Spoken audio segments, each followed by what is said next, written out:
ನಮಸ್ಕಾರ ಎಲ್ರಿಗೂ. Kantara is in theatres now and ತರದ ವೇಷ is happening outside the theatre. First time ಕನ್ನಡದಲ್ಲಿ ವಿಡಿಯೋ ಮಾಡ್ತಿದ್ದೇನೆ, ಯಾಕಂತ ಹೇಳಿದ್ರೆ ಒಂದು ಪರ್ಟಿಕ್ಯುಲರ್ ಜನರಿಗೆ ರೀಚ್ ಆಗಲಿ ಅಂತ. ಯಾರೆಲ್ಲ ಥಿಯೇಟರ್ ಇಂದ ಹೊರಗೆ ಬಂದು ನನ್ನ ಮೈ ಮೇಲೆ ದೈವ ಇದೆ, ನಂಗೆ ಅವಶ್ಯ ಆಯ್ತು, ಜಿಟಿಕೆ ಇಟ್ಕೊಂಡು ನಂಗೆ ಹಾಗೆ ಆಯ್ತು ಹೀಗೆ ಆಯ್ತು ಅಂತ ಹೇಳುವವರಿಗೆ ಫಸ್ಟ್ ಆಫ್ ಆಲ್ ಅದು ದೈವ ಅಲ್ಲ. ಅದು ಯಾರು ನಿಮ್ದು ಪೂರ್ವಜರು ಹೋಗಿದಾರಲ್ಲ, ಅವರಿಗೆ ಟೈಮಿಗೆ ಕರೆಕ್ಟ್ ಇಡದಿದ್ರೆ, ಕ್ರಮ ಮಾಡದಿದ್ರೆ ಅವ್ರು ಹಾಗೆ ಮೈ ಮೇಲೆ ಬಂದು ಸೇರ್ಕೊಳ್ತಾರೆ. ಮತ್ತೆ ಮೊನ್ನೆ ಪಿತೃಪಕ್ಷಕ್ಕೆ ಯಾವುದೋ ಲಿಂಬೆ ಬರಿ ಕಾಲಲ್ಲಿ ತುಳಿದಿರಿರ್ಬೇಕು, ಅದು ಕೆಟ್ಟ ಆತ್ಮ ಬಂದು ನಿಮ್ಮಲ್ಲಿ ಸೇರ್ಕೊಂಡಿದೆ. ಈ ಮೂವಿ ನೋಡುವಾಗ ಆ ಡಿವೈನ್ ವಿಜುವಲ್ಸ್, ಆ ಬೀಟ್ಸ್, ಆ ತಾಸೆಲ್ಲ ಕೇಳುವಾಗ ಉಂಟಲ್ಲ, ಆ ನೆಗೆಟಿವ್ ಎನರ್ಜಿ ಹೊರಗೆ ಬರ್ತಾ ಉಂಟು ಅಷ್ಟೇ. ಥಿಯೇಟರ್ ಅಂತ ಪ್ಲೇಸಸ್ ಅಲ್ಲಿ ಯಾವುದೇ ಪಾಸಿಟಿವ್ ಎನರ್ಜಿ ಆಗ್ಲಿ, ದೈವ ಆಗ್ಲಿ ಯಾರ ಮೈ ಮೇಲೆ ಕೂಡ ಬರುದಿಲ್ಲ. ನಮ್ಮ ಊರಲ್ಲಿ ಇದೆ, ನಮ್ಮ ಮನೆಯಲ್ಲಿ ದೈವ ಇದೆ, ಅದು ಅವರವರ ಮನೆಯವರ ಮೈ ಮೇಲೂ ಬರುದಿಲ್ಲ. ಅದಕ್ಕೆ ಅವರದ್ದೇ ಆದ ಒಂದು ಜನಾಂಗ ಇದೆ, ಜನರಿದ್ದಾರೆ, ರೀತಿ ಇದೆ, ಕ್ರಮ ಇದೆ, ಟೈಮ್ ಇದೆ. ಆ ಟೈಮಲ್ಲಿ ಮಾತ್ರ ಅದು ಆ ಪೂಜೆ ಅದೆಲ್ಲ ನಡೆಯುದು. ಅದು ಬಿಟ್ಟು ನಿಮ್ಮಂತವರಿಗೆ ಒಂದು ಶುದ್ಧ ಇಲ್ಲ, ಏನಿಲ್ಲ, ಮಡಿ ಇಲ್ಲ, ನಿಮ್ಮಂತವ್ರ ಮೈ ಮೇಲೆ ದೈವ ಬರ್ತದ? ಅದು ಥಿಯೇಟರ್ ಅಲ್ಲಿ ಬಿಟ್ಟಿ ಓವರ್ ರಿಯಾಕ್ಟ್ ಮಾಡ್ಲಿಕ್ಕೆ ಹೋಗ್ಬೇಡಿ. ಯಾವುದೇ ಮೂವಿ ಬಂದ್ರ, ನೋಡಿದ್ರ, ರಿವ್ಯೂ ಕೊಟ್ರ, ಮನೆಗೆ ಹೋದ್ರ ಅಷ್ಟೇ. ಯಾವುದೋ ಒಂದು ಪ್ರೊಡಕ್ಷನ್ ಹೌಸ್, ಯಾವುದೋ ಒಂದು ಡೈರೆಕ್ಟರ್ ಒಂದು ಬಿಗ್ ಸ್ಕ್ರೀನ್ ಅಲ್ಲಿ ಒಂದು ಕಡೆ ಕಲ್ಚರ್ ಅನ್ನು ತೋರಿಸ್ತಾ ಇದ್ದಾರೆ ಹೇಳಿದ್ರೆ ಖುಷಿ ಪಡಿ. ಅಟ್ಲೀಸ್ಟ್ ಅದೊಂದು ಹುಚ್ಚರ ತರ, ಚಪ್ರಿಗಳ ತರ ಹಾಳು ಮಾಡ್ಲಿಕ್ಕೆ ನೋಡ್ಬೇಡಿ.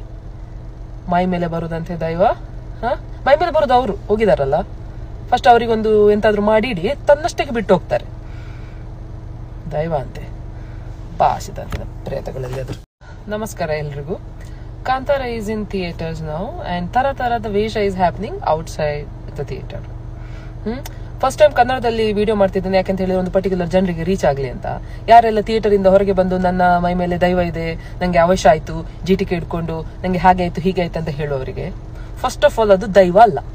ಅದು ಯಾರು ನಿಮ್ದು ಪೂರ್ವಜರು ಹೋಗಿದಾರಲ್ಲ, ಅವರಿಗೆ ಟೈಮಿಗೆ ಕರೆಕ್ಟ್ ಇಡದಿದ್ರೆ, ಕ್ರಮ ಮಾಡದಿದ್ರೆ ಅವ್ರು ಹಾಗೆ ಮೈ ಮೇಲೆ ಬಂದು ಸೇರ್ಕೊಳ್ತಾರೆ. ಮತ್ತೆ ಮೊನ್ನೆ ಪಿತೃಪಕ್ಷಕ್ಕೆ ಯಾವುದೋ ಲಿಂಬೆ ಬರಿ ಕಾಲಲ್ಲಿ ತುಳಿದಿರಿರ್ಬೇಕು, ಅದು ಕೆಟ್ಟ ಆತ್ಮ ಬಂದು ನಿಮ್ಮಲ್ಲಿ ಸೇರ್ಕೊಂಡಿದೆ. ಈ ಮೂವಿ ನೋಡುವಾಗ ಆ ಡಿವೈನ್ ವಿಜುವಲ್ಸ್, ಆ ಬೀಟ್ಸ್, ಆ ತಾಸೆಲ್ಲ ಕೇಳುವಾಗ ಉಂಟಲ್ಲ, ಆ ನೆಗೆಟಿವ್ ಎನರ್ಜಿ ಹೊರಗೆ ಬರ್ತಾ ಉಂಟು ಅಷ್ಟೇ. ಥಿಯೇಟರ್ ಅಂತ ಪ್ಲೇಸಸ್ ಅಲ್ಲಿ ಯಾವುದೇ ಪಾಸಿಟಿವ್ ಎನರ್ಜಿ ಆಗ್ಲಿ, ದೈವ ಆಗ್ಲಿ ಯಾರ ಮೈ ಮೇಲೆ ಕೂಡ ಬರುದಿಲ್ಲ. ನಮ್ಮ ಊರಲ್ಲಿ ಇದೆ, ನಮ್ಮ ಮನೆಯಲ್ಲಿ ದೈವ ಇದೆ, ಅದು ಅವರವರ ಮನೆಯವರ ಮೈ ಮೇಲೂ ಬರುದಿಲ್ಲ. ಅದಕ್ಕೆ ಅವರದ್ದೇ ಆದ ಒಂದು ಜನಾಂಗ ಇದೆ, ಜನರಿದ್ದಾರೆ, ರೀತಿ ಇದೆ, ಕ್ರಮ ಇದೆ, ಟೈಮ್ ಇದೆ. ಆ ಟೈಮಲ್ಲಿ ಮಾತ್ರ ಅದು ಆ ಪೂಜೆ ಅದೆಲ್ಲ ನಡೆಯುದು.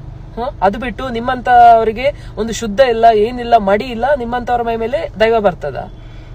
ಅದು ಥಿಯೇಟರ್ ಅಲ್ಲಿ ಬಿಟ್ಟಿ ಓವರ್ ರಿಯಾಕ್ಟ್ ಮಾಡ್ಲಿಕ್ಕೆ ಹೋಗ್ಬೇಡಿ. ಯಾವುದೇ ಮೂವಿ ಬಂದ್ರ, ನೋಡಿದ್ರ, ರಿವ್ಯೂ ಕೊಟ್ರ, ಮನೆಗೆ ಹೋದ್ರ ಅಷ್ಟೇ. ಯಾವುದೋ ಒಂದು ಪ್ರೊಡಕ್ಷನ್ ಹೌಸ್, ಯಾವುದೋ ಒಂದು ಡೈರೆಕ್ಟರ್ ಒಂದು ಬಿಗ್ ಸ್ಕ್ರೀನ್ ಅಲ್ಲಿ ಒಂದು ಕಡೆ ಕಲ್ಚರ್ ಅನ್ನು ತೋರಿಸ್ತಾ ಇದ್ದಾರೆ ಹೇಳಿದ್ರೆ ಖುಷಿ ಪಡಿ. ಅಟ್ಲೀಸ್ಟ್ ಅದೊಂದು ಹುಚ್ಚರ ತರ, ಚಪ್ರಿಗಳ ತರ ಹಾಳು ಮಾಡ್ಲಿಕ್ಕೆ ನೋಡ್ಬೇಡಿ. ಮೈ ಮೇಲೆ ಬರುದಂತೆ ದೈವ, ಮೈ ಮೇಲೆ ಬರೋದು ಅವರು ಹೋಗಿದಾರಲ್ಲ, ಫಸ್ಟ್ ಅವರಿಗೊಂದು ಎಂತಾದ್ರೂ ಮಾಡಿ ಇಡಿ, ತನ್ನಷ್ಟಕ್ಕೆ ಬಿಟ್ಟು ಹೋಗ್ತಾರೆ. ದೈವ ಅಂತೆ ಬಾಸಿದಂತೆ ಪ್ರೇತಗಳಲ್ಲಿ ಅದ್ರ.